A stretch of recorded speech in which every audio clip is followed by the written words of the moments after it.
صحيت من النوم مكسله ومش عايزه اعمل غدا، ولقيت عندي لفه جلاش ونص كيلو لحمه. قلت اعمل بقى صينيه جلاش باللحمه على شكل بيتزا، يعني وانتوا بتاكلوها هتحسوا انها بيتزا قوي في نفسها. يلا بينا نشوف عملنا الجمال ده ازاي. اول حاجه هجيب طاسه فيها معلقه سمنه ومعلقه زيت، وهنزل عليها ببصله وهنقلب، واول ما يدبل هنزل عليها باللحمه المفرومه. انا معايا 500 جرام، هي مجمده شويه بس هتفك واحده واحده. وكده بقت تمام معايا اهي. وبعد كده هنزل عليها بالطماطم والفلفل الرومي، وبعدين هنقلب، وبعد كده هضيف عليها الملح والفلفل الاسود والسبع بهارات. وطبعا دي اختياري، اهم حاجه معايا الملح والفلفل الاسود. وبس كده، وهقلب كل الكلام ده مع بعض. طبعا البهارات السبعة دي بتدي نكهة حلوة جدا، بس لو مش متاحة عادي جدا نستغنى عنها.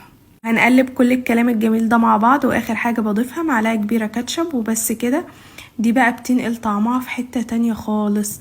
وبس كده العصاج بقى جاهز معايا. بعد كده هجيب الصينية وندهنها بالسمنة كويس، وبعدين نحط رق من الجلاش، وبعدين نقوم نازلين بسمنة بلدي تاني، وبعدين نروح نازلين بطبقة تانية من الجلاش. وهفضل اكرر نفس القصة دي لحد نص كمية الجلاش، ولو في حاجة مقطوعة عادي حطيها في الصينية زي ما انا بعمل كده بالظبط. لو انتي بتعملي الجلاش وما بيظبطش معاكي، بعد الفيديو ده هيبقى جامد من الاخر يعني. وبعد كده هنزل باللحمة المتعصجة الخطيرة جدا جدا، وهفردها في الصينية كلها. وبس كده، وبعدين نزلت بقية لفة الجلاش عليها من فوق. وبس كده، وهحط على الوش شوية من السمنة البلدي، وبعدين هقطعها بالسكينة قبل ما تدخل الفرن. طبعا تقدروا تقطعوها بعد ما تخرج من الفرن، بس انا بحب الطريقة دي اكتر، كمان عشان لما نحط لها ميكس البيض واللبن ينزل لتحت. وزي ما تحبوا طبعا. وهدخلها فرن سخن 180 لحد ما الطبقات تورق معايا. ميكس اللبن هو عبارة عن كوباية من اللبن وبضاية ورشة من الملح والفلفل الاسود وبيكنج باودر. ونقلب كل الكلام ده مع بعض. وبس كده، ونغطي بقى الجلاش بالميكس ده، وبعدين ندخله فرن تاني علشان يكمل سوا.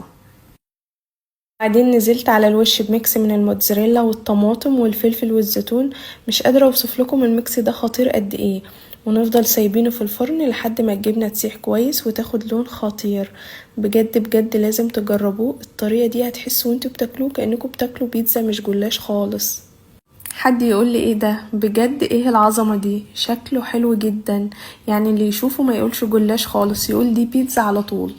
طبعا بقطعه تاني بعد ما بيخرج من الفرن، وانتوا بتاكلوه هتلاقوا الجبنة بتبقى مطة وحاجة حلوة جدا.